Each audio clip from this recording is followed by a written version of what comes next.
Un gol puede tardar apenas segundos, pero la forma en la que se narra puede marcar generaciones enteras. Porque el periodismo deportivo no solo cuenta jugadas, sino que escribe historia, construye identidad y hasta refleja la política y la cultura de un país como Colombia. Bienvenidos a Goles e Historia, un espacio donde exploraremos cómo el deporte y el periodismo se entrelazan más allá de la cancha. Yo soy Fernando Guzmán, periodista, y hoy conversaremos junto a Juanita, psicóloga clínica con magíster en psicología deportiva, para reflexionar un poco sobre el papel de la comunicación periodística en Colombia y América Latina.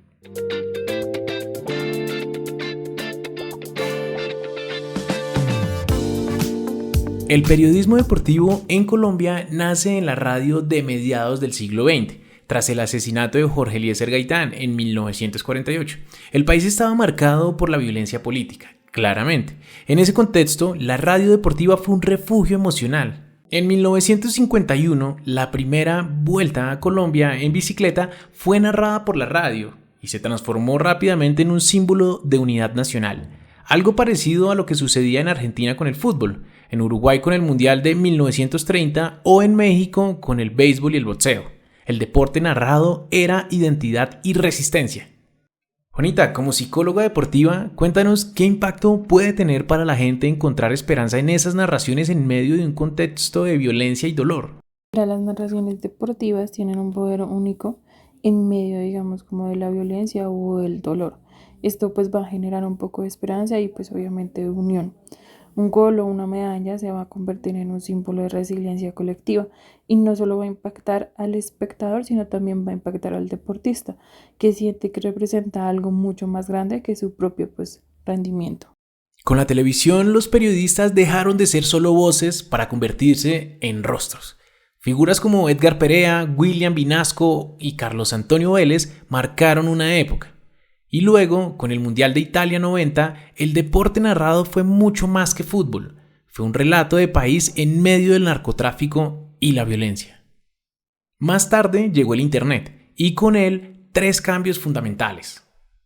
El primero, inmediatez, la noticia en segundos. El segundo, participación. El público ya no solo escucha, sino opina también en tiempo real. Y tercero, la diversificación. Múltiples plataformas como YouTube o Spotify.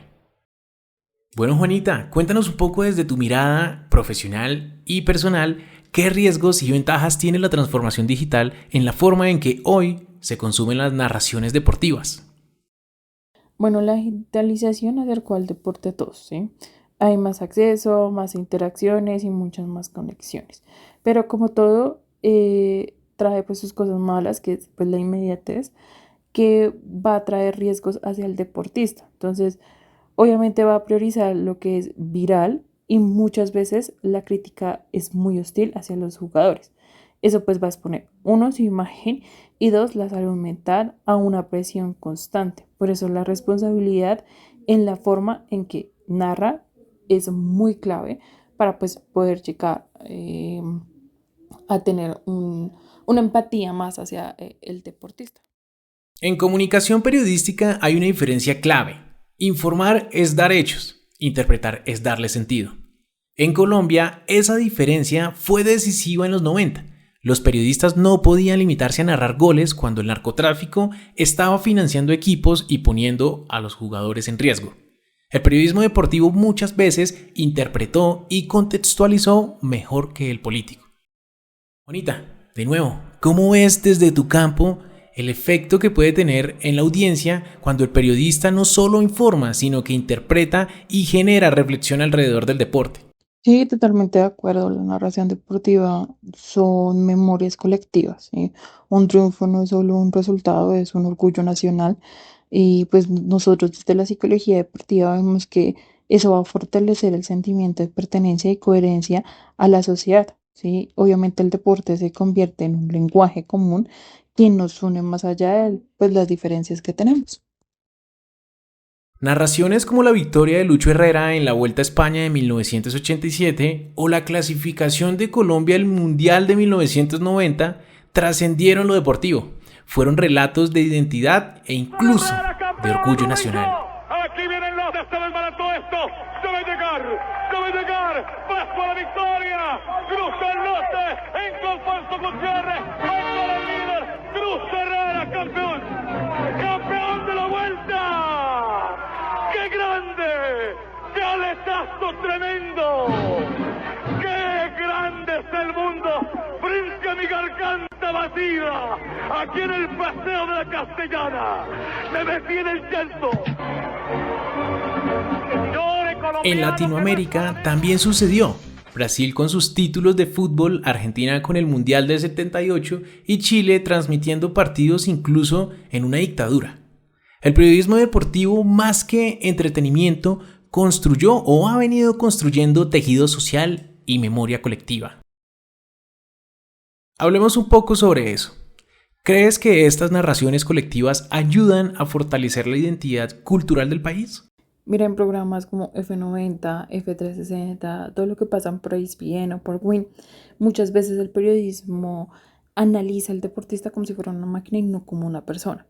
En contrario de lo que uno identifica es que los periodistas que fueron exjugadores son mucho más empáticos porque conocen esa presión, ¿sí? Un deportista es un profesional como un contador, pero obviamente sus errores se van a viralizar frente a millones desde muy jóvenes, ¿sí? Viven como esa presión. Entonces, el narrar con reflexión va a humanizar más al atleta. Bueno, y como nos encantan los datos, el dato clave de hoy, según Statista en 2023, el 72% de los colombianos consume noticias deportivas a través de internet y redes sociales, mientras que solo un 18% lo hace por televisión y un 10% por radio. Esto muestra cómo el consumo migró casi por completo al entorno digital. El futuro del periodismo deportivo está en juego. La inmediatez de las redes sociales muchas veces sacrifica la profundidad.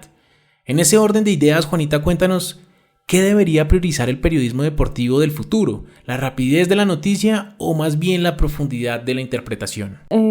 Mira, la rapidez es necesaria, pero la profundidad tiene mucho más valor.